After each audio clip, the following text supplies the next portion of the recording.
சங்கீதம் 57. எனக்கு இரங்கும் தேவனே, எனக்கு இரங்கும். உம்மை என் ஆத்துமா அண்டிக் கொள்கிறது. விக்னங்கள் கடந்து போக மட்டும் உமது செட்டைகளின் நிழலிலே வந்து அடைவேன். எனக்காக யாவையும் செய்து முடிக்கப் போகிற தேவனாகிய உன்னதமான தேவனை நோக்கி கூப்பிடுவேன். என்னை விழுங்க பார்க்கிறவன் என்னை நிந்திக்கையில் அவர் பரலோகத்திலிருந்து ஒத்தாசை அனுப்பி என்னை ரட்சிப்பார். தேவன் தமது கிருபையையும் தமது சத்தியத்தையும் அனுப்புவார். என் ஆத்துமா சிங்கங்களின் நடுவில் இருக்கிறது. தீயை இறைக்கிற மனுபுத்திரருக்குள்ளே கிடக்கிறேன். அவர்கள் பற்கள் ஈட்டிகளும் அம்புகளும், அவர்கள் நாவு கருக்கான பட்டயமுமாயிருக்கிறது. தேவனே, வானங்களுக்கு மேலாக உயர்ந்தருளும். உமது மகிமை பூமி அனைத்தின் மேலும் உயர்ந்திருப்பதாக. என் கால்களுக்கு கண்ணியை வைத்திருக்கிறார்கள்.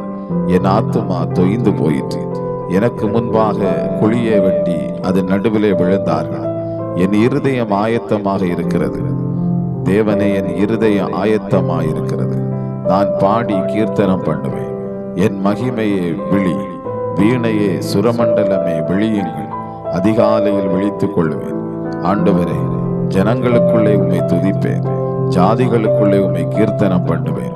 உமது கிருபை வான பரியந்தமும் உமது சத்தியம் மேகமண்டலங்கள் பரியந்தமும் எட்டுகிறது. தேவனே, வானங்களுக்கு மேலாக உயர்ந்தருளும். உமது மகிமை பூமி அனைத்தின் மேலும் உயர்ந்திருப்பதாக.